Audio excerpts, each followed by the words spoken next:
GURPS Módulo Básico Campanhas. Regras do GURPS 4ª edição. Episódio 141, capítulo 11. Combate, golpes fulminantes e erros críticos. Uma produção RPG Next.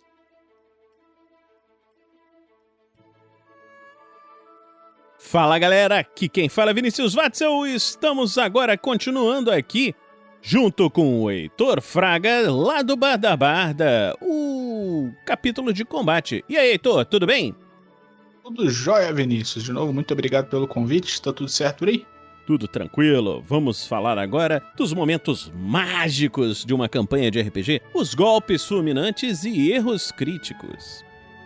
Golpes fulminantes e erros críticos. Golpes fulminantes e erros críticos são sucessos decisivos e falhas críticas nas jogadas de ataque ou defesa durante um combate. Golpes fulminantes. Um golpe fulminante é um golpe especialmente sortudo ou bem feito. Ele automaticamente atinge o alvo. O oponente não tem direito a uma jogada de defesa ativa. Sempre que obtiver um resultado natural de 3 ou 4 nos dados numa jogada de ataque, o personagem desfere um golpe fulminante e deve jogar os dados de acordo com a tabela de golpe fulminante, que nós vamos ver depois. Se tiver um NH alto o suficiente ou uma chance particularmente boa de acertar o oponente, os golpes fulminantes se tornam mais frequentes. Com NH efetivo de 15 ou mais, o resultado de 5 ou menos é um golpe fulminante. Com NH efetivo de 16 ou mais, um resultado de 6 ou menos é um golpe fulminante. Os bônus à jogada de ataque, por exemplo, devido a um ataque total ou ao alvo ser grande, também tornam os golpes fulminantes mais frequentes. Da mesma forma que penalidades, por exemplo, devido a um alvo difícil, tornam os golpes fulminantes menos frequentes. No exemplo, Louis Leblanc precisa de um resultado de 15 ou menos para atingir Pierre, o sórdido. Ele obtém um resultado de 5 nos dados. Para ele, isso conta como um golpe fulminante, enquanto um 3 ou 4 seria um golpe fulminante para qualquer um. Como se trata de um golpe fulminante, Pierre não tem direito a uma jogada de defesa. O golpe atinge automaticamente. Um golpe fulminante muitas vezes é a única maneira de um personagem pouco habilidoso ferir um oponente superior numa luta justa, ou de atravessar uma armadura pesada com uma arma leve. De vez em quando, todos conseguem um golpe de sorte. Contudo, observe que o resultado mais comum na tabela é nenhum dano adicional. Mesmo que o personagem tenha sorte de atingir um oponente superior, seu golpe pode não ter sido particularmente forte. Sucessos decisivos em jogadas de defesa. Quando o personagem obtém um sucesso decisivo em uma jogada de defesa contra o ataque corpo a corpo, então o atacante joga imediatamente contra a tabela de erro crítico. O personagem tapeou o inimigo, derrubou a arma dele ou se defendeu de uma forma muito especial. Um sucesso decisivo em uma jogada de defesa contra um ataque à distância não tem nenhum efeito especial, com uma exceção. Se o ataque foi feito como uma arma de arremesso, um sucesso decisivo numa tentativa de aparar desarmado permite que o personagem pegue a arma vinda em sua direção sem se machucar, se ele assim quiser. E aí vem a parte menos interessante, né, do RPG, o erro crítico. Que Deus nos abençoe. Pro mestre é muito legal.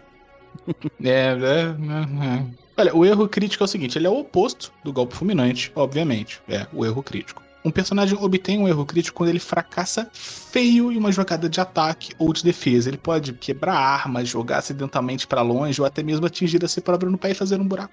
Um resultado de 18 é sempre um erro crítico. Um resultado de 17 é um erro crítico a menos que o NH efetivo do personagem naquela habilidade que ele tentou fazer para poder, né, fazer o ataque, fazer a defesa, seja de 16 ou mais. Nesse caso aí vira só um fracasso comum. Uma jogada de ataque com uma arma de combate corpo a corpo, mas que não seja a distância, ou uma jogada de defesa que fracasse por uma margem de 10 ou mais também é um erro crítico. Se ele tiver um erro crítico ao atacar ou a parar, o personagem deve jogar contra a tabela de erro crítico. Aí você aplica o resultado imediatamente. Se ele teve um erro crítico numa esquiva, por exemplo, o personagem perde o apoio e cai, se ele não tem nenhum efeito se ele tivesse deitado, por exemplo. Se ele tentou bloquear, ele perde o controle do escudo, precisa gastar um turno inteiro para preparar ele de novo antes de poder bloquear novamente com aquele escudo. Uma arma de fogo pode apresentar mau funcionamento, que coisa terrível, com um resultado ruim, que como a gente vai ver quando chegar na parte de mau funcionamento daqui a pouquinho no livro. E o mau funcionamento tem prioridade em relação ao erro crítico. Então, se as duas coisas acontecerem, somente o mau funcionamento é considerado. Exemplo de combate. A arma de Louis Leblanc é uma espada curta. Ele está a 2 metros de seu oponente, Pierre, o sórdido. Em seu turno, Louis executa uma manobra de ataque e dá um passe em direção a Lucas e golpeia. Quem é Lucas? Quem é Lucas?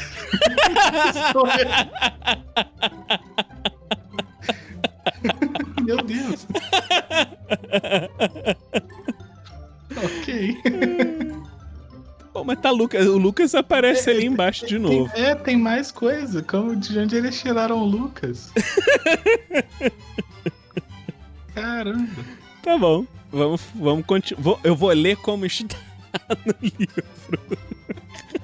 É que a gente não sabe, é que o nome do cara é Lucas Pierre o Sórdido, entendeu?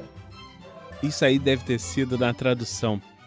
Devia estar o Louis Leblanc e a outra tradução traduzindo como Lucas. É o Lucas, o ban do Lucas do RPG Next. O Lucas onde vai. Não, mas eu acho que esse Lucas, toda vez que ele fala Lucas... Mas o Lucas, nesse caso, ele realmente parece ser o Pierre, né? Então tá, toda vez que for Lucas eu vou ler Pierre. Cara, isso aí vai ser o episódio do Regras do GURPS com erros de gravação. Tá, vamos lá, de novo.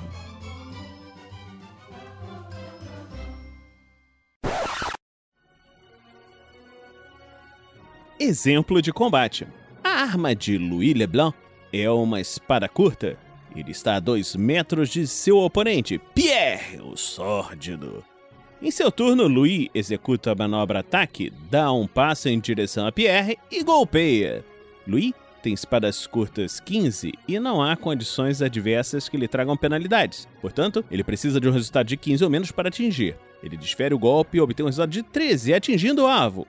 Pierre tem esquiva 8, escudo 12, resultando em bloqueio 9, e espadas curtas 11, resultando em aparar 8. Sua melhor defesa é o bloqueio, portanto, ele sempre usará quando puder. O escudo pequeno de Pierre confere um bônus de defesa mais 1.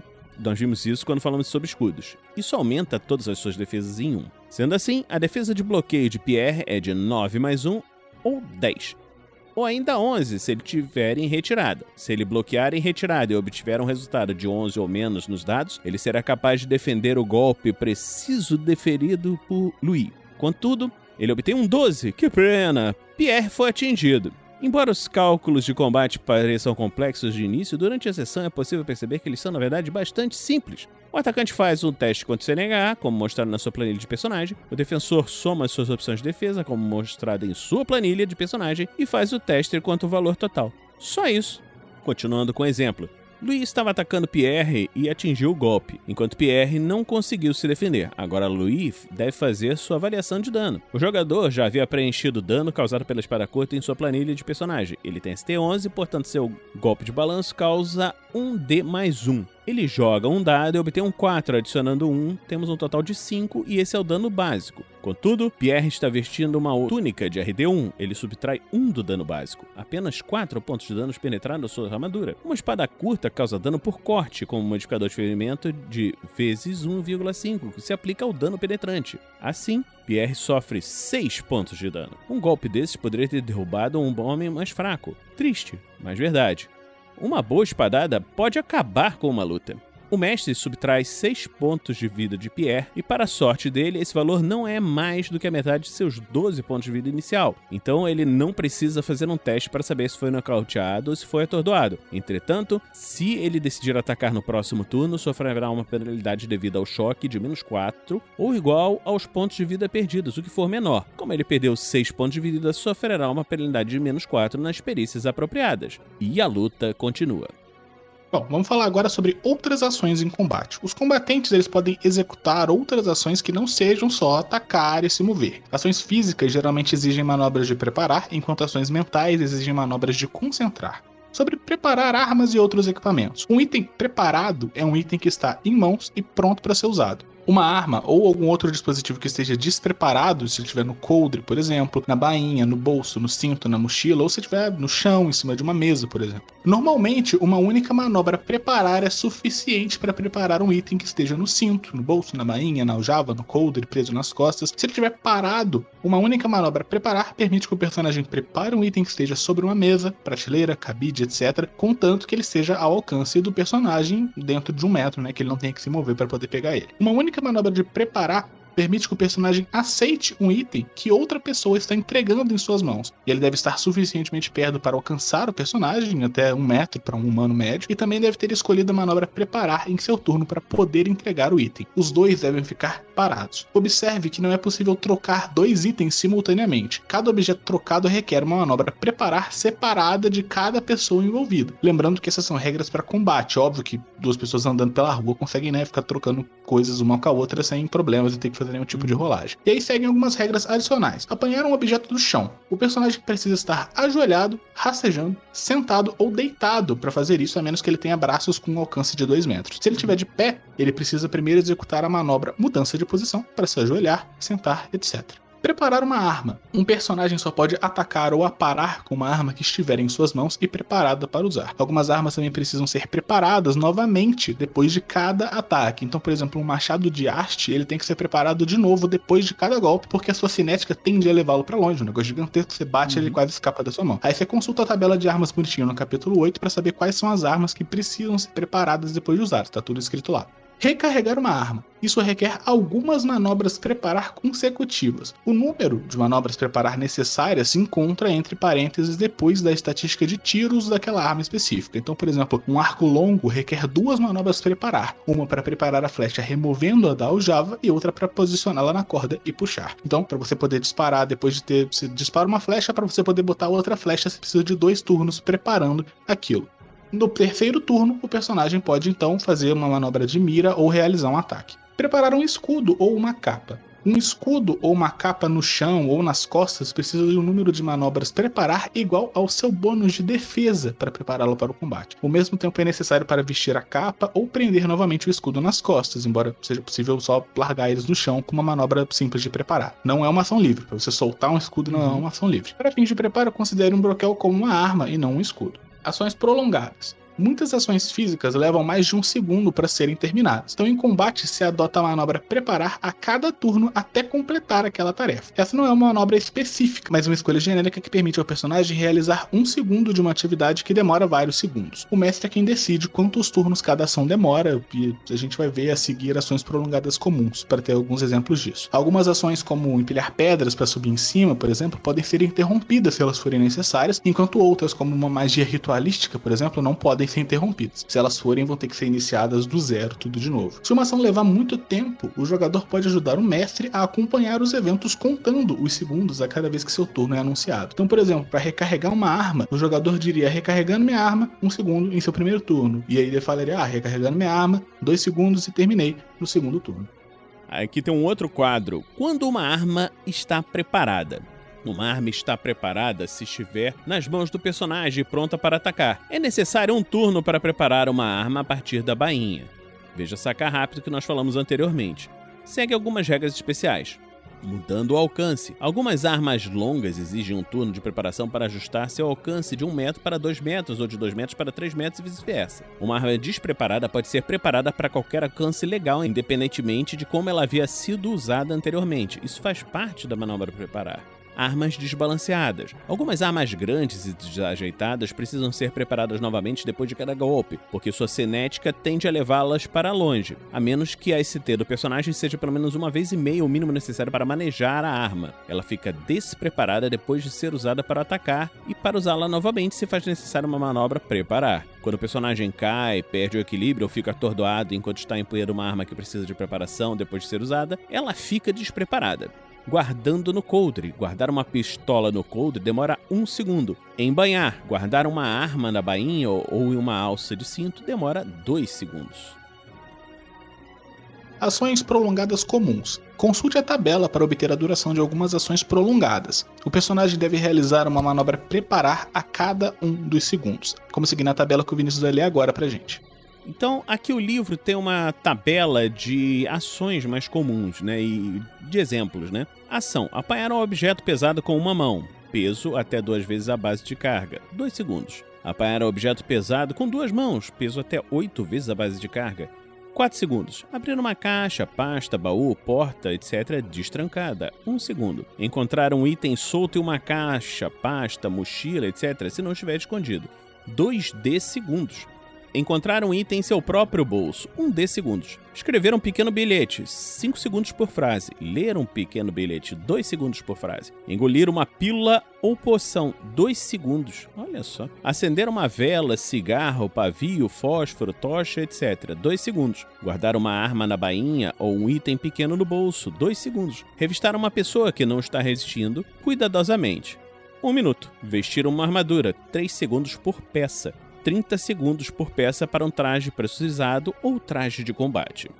A duração das ações prolongadas é realística, mas pode fazer com que um jogador fique inativo, por exemplo, quando o personagem está fazendo uma busca minuciosa na mochila dele. Se o mestre considerar que é apropriado, ele pode permitir que os personagens dos jogadores economizem alguns segundos com um teste de DX ou de Q, por exemplo. Só que se eles fracassarem, podem ter outros problemas, tipo deixar a mochila cair, derrubar o conteúdo dela, coisas assim. Com isso, a gente encerra o sistema de combate. E aí, seguindo a orientação do livro, vai lá brigar com os outros. Depois que você se acostumar com essas regras, você pode prosseguir para o capítulo 12, que é de combate tático, se você quiser um mapa hexagonal para ter uma resolução mais precisa do combate, que a gente vai fazer no próximo episódio. Os mestres também podem consultar o capítulo 13 para obter algumas regras avançadas para questões que nem sempre aparecem nos combates, tipo, sei lá, ponto de impacto, oponente montado, ataque surpresa, armas exóticas, e também vão ter listas de veículos, em páginas mais para frente, regras para animais, uma compilação de trocentas tabelas. É GURPS, a gente gosta muito de tabelas.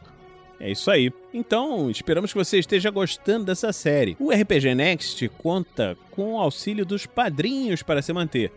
E como você pode escolher apadrinhar o RPG Next? Você pode fazê-lo em picpay.me/rpgnext ou em padrim.com.br/rpgnext. A gente agradece que vocês estejam vendo essa série e a gente se encontra na próxima semana aqui no RPG Next.